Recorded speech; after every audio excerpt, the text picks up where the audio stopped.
Hi guys, welcome to part 12 of the Metasploit Mega Primer. In this video, we will look at how to install backdoors and also understand about rootkits in the post-exploitation phase. Right? So the first backdoor which we look at, which ships with Metasploit, is the persistence metapreter script. So what does this persistence metapreter script do? Well, to begin with, it goes ahead and installs a backdoor which will actually use a reverse connect to connect back to the attacker's machine. Let's look at a demonstration to understand this better. This is our setup which we've been using for the last couple of videos. The Windows Server 2003 Enterprise Edition. And we already have a metapreter session using which we've broken into the machine. Right, so in order to run persistence, let's first understand the different options. So a backdoor by definition has to be available always, right? Because of that, the backdoor should probably allow entry as soon as the system boots.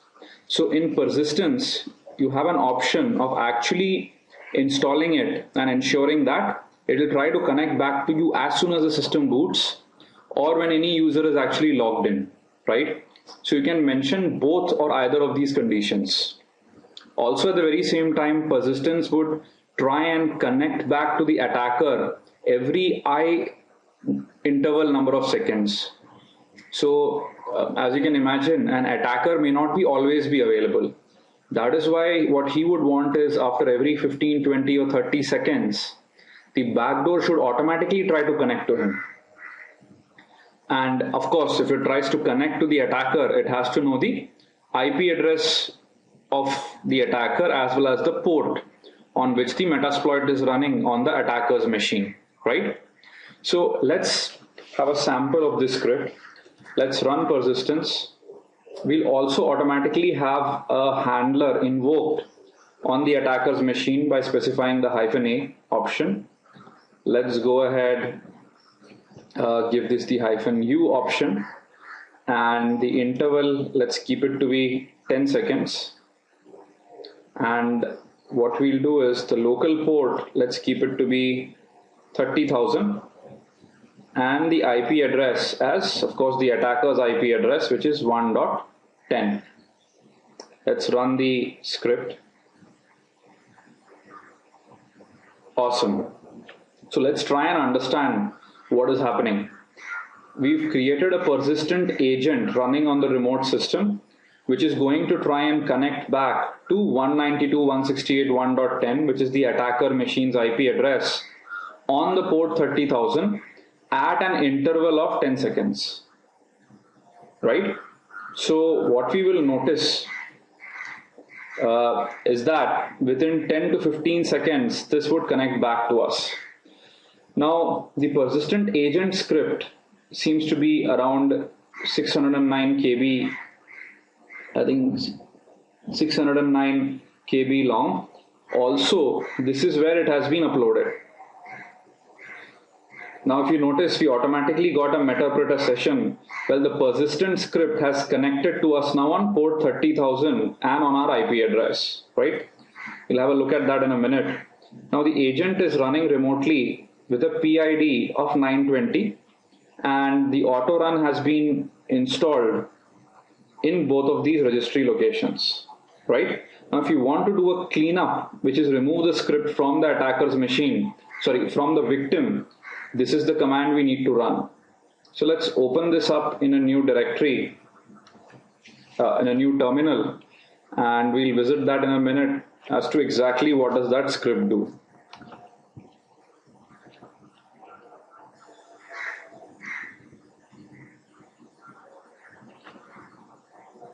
Right, so let's go ahead, copy the script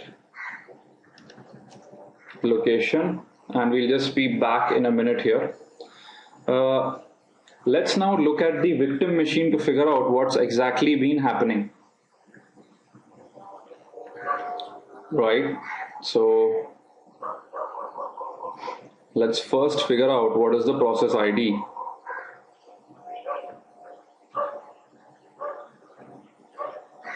go back here, do a quick PS, and you will notice the process ID with which we are running right now was 920, and the process ID here is that of W script, right, which is actually running the VBS file. Now, one of the important things to understand is that when you use persistence, it is going to go ahead and create a file on the remote system, right? Let's view the file and understand what it is all about. See, one point which I'd like to mention is always remember to understand each and every tool right down to the last bit of what you're using, right? That is the only thing which will ensure that you can be very confident about your tools to begin with. At the very same time, you will also learn how to modify them if necessary, right? So this seems to be the script which has loaded. Let's go ahead, open it up in WordPad, and we'll notice a lot of interesting stuff which has been written here. Exactly what these are, what probably we'll visit later videos. But what I want you to understand at this point is, yes, a file has been created on the victim system, and this at times might trigger alerts if AVs or any of the host intrusion detection systems, etc. are present. This is important to understand, right? Now, what we will do is, let's background this session using which we broke in. Now, if we look at the available sessions, you would notice that the second one is what the persistent script has connected back to us. So let's connect to this session. And as expected, we are running here, right? So one of the important things basically to understand is that, we are also administrator, which is what we ran it with. And we pretty much can do everything which we were doing with the remote thing. There's no difference at all, right? So now going back, one of the interesting things is, let's say we exit this Meterpreter session, which is we just close the one. Now automatically persistent will connect back to us. So if a session has already been established, then of course it is unable to connect to the same port once again. So let's wait for a bit. Sorry about the dog barking in the background. Nothing I can do about it. A lot of stray dogs around, so can't help it. Let's wait for a bit. The handler is already running. Can figure that out by hitting jobs, right?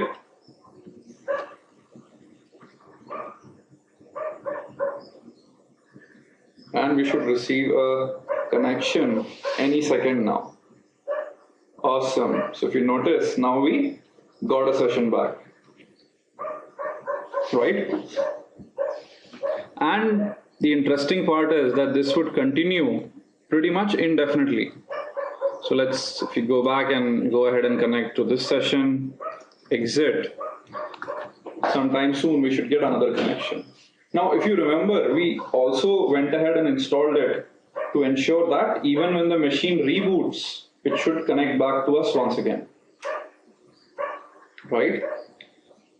Which you can verify after going ahead and rebooting the machine yourself. I'll probably skip that part because it might take a little bit of a time to actually have that whole thing going, rebooting, etc. Okay, so I think going back to our slides, the important thing to understand is the time can be set. Under the hood, it creates a VBS file and executes it and adds registry entries so that it can auto-run the next time the computer restarts. Now, it can be uninstalled remotely, which we will see in a minute. Right? Okay, we got another session just going on and continuing. Well, if we look at this uninstall script, this is what it is. There's a particular process it says one has to kill. Now, one small bug here is currently I'm still running in the same context. So probably it will be very easy to do this because the process ID is still valid. But once you reboot the system, this would end up being a different process ID, because of which even though the second statement, which is cleaning up the registry, would work, however, you would have to manually kill the process because it would have a different PID, right? So let's go ahead and run the cleanup script.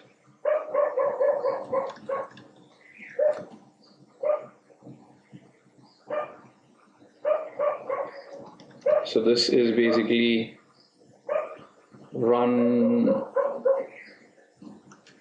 multi console command -rc to give it the file, and we will run it. Awesome, right? So the interesting thing here is that the entry has been successfully deleted. There's no issue at all. If we do a quick PS, we might see some remnants here or there, simply because, as I said, the PID keeps changing, right? Okay, so now let's move on to our next backdoor script.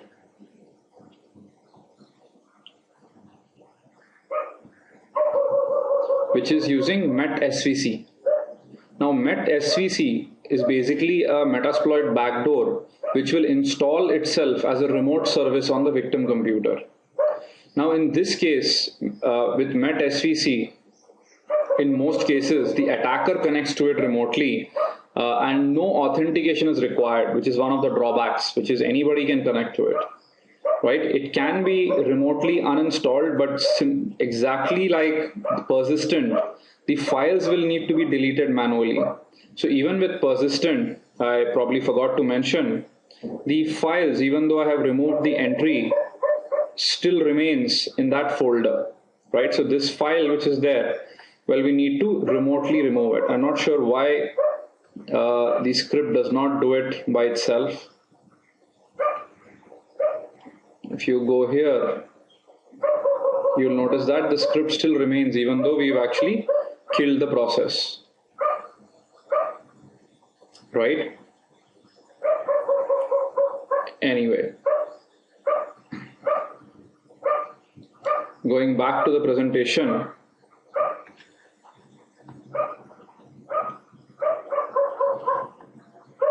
now when you have a bind shell, it is comparatively less noisy because the attacker can connect to it whenever he wants. There are no automatic reconnections being tried every 10, 15 or 20 seconds.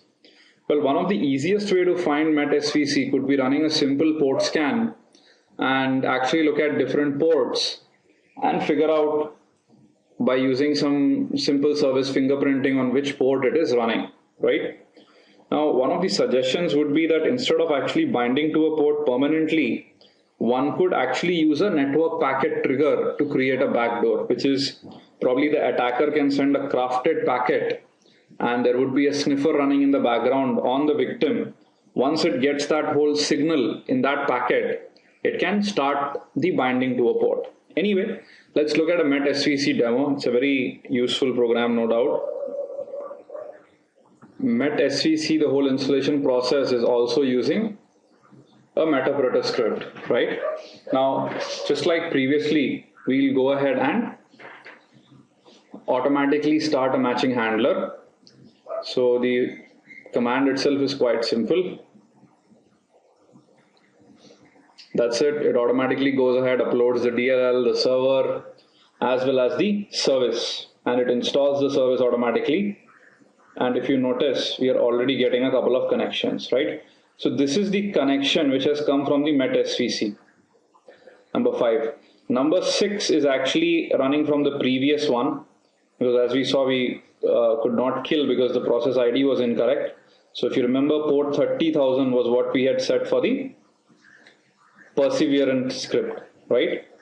Anyway, and this one, by default, met-svc goes ahead and binds to this specific port, which is 31337. Right? Elite. So let's background this session. Go ahead and look at the available sessions. Now we have 3 available sessions. Number 5 is what is because of Met SVC. Now, one of the things which you need to notice is that all of these are being uploaded basically into a temporary directory, right? Now, once again, Met SVC also creates directories which you need to be aware about. So this is the directory which Met SVC has created now on the victim, where all these 3 different files have been uploaded. Now, the downside is that, let's say when we uninstall Met SVC, connect to first session and run Met SVC and go ahead and uninstall it. Right, so now it's no longer running as a service. The files unfortunately still remain. Now, because of this, it is very important that you keep track of where these were uploaded and delete it yourself to ensure that from a forensics perspective, nobody can figure out that you used Metasploit, broke into the system, installed a backdoor and all of that, right? I'm not sure why deletion of the files was not included as part of the uninstall script, both for Perseverance as well as for the Met SVC service, but it is what it is, right? So ensure you delete these by going into the directory and deleting all of them. And if you also want to go ahead and delete them from memory, well, you will have to figure out where the server is currently running. This is the Met SVC server which is running, and then kill the process as well. I'll leave that as an exercise to you. Should be quite simple to do it, right? So coming back, what are the interesting things you've noticed? Well, with a backdoor, we are pretty much having a lifetime supply of metapredators from the victim. And I think nothing is better than this, is that you actually get a metapredator shell which comes and connects to you, or to whom you can connect to every 10, 15 or 20 seconds or any time for that matter, right? What better way to actually backdoor a machine? Anyway, so I think some interesting changes could be done, like what I proposed, having a network packet trigger, probably an ICMP packet, a ping packet being sent to the host with a particular little signal in it, which actually tells the backdoor that, okay, now bind to the port instead of being bound always. Because one of the things is, if I run an Nmap scan on the remote machine, let's actually do this. What you would run is the victim machine I'm running the Nmap scan on. It's very easy to figure out where Met SVC is actually running. The default port is 31337, right? And it is very easy to figure out whether the exact same port is running or not. Okay, coming back. So these are the 2 backdoors which ship with Metasploit by default. Now you could also install third-party backdoors and rootkits. Rootkits specifically are used to do much more advanced operations like hiding processes and files, and ensuring that, when somebody types in netstat, probably the network connection which the backdoor is using is not shown, the backdoor being bound to 31337 is not shown, etc. Right? Now, discussing rootkits definitely is beyond the scope of this video series, but I would encourage you to visit rootkit.com. Tons of rootkits, sample code, etc. is there. You'll really have a lot of fun if you actually love getting into the details by going to that website. A specific rootkit which I think most of you might be aware of, and which unfortunately almost all AVs also detect, is Hacker Defender. And a demo of Hacker Defender is available on securitytube.net.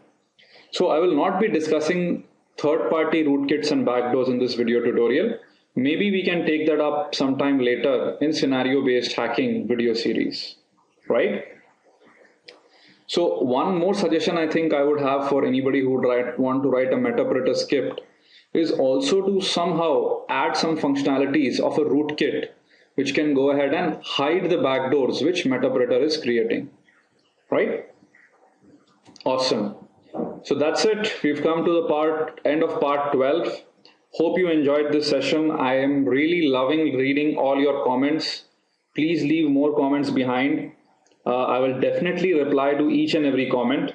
So please, your comments is what encourages me to make more videos. That's all. Signing off, Vivek. Ramachandran from here. Bye bye.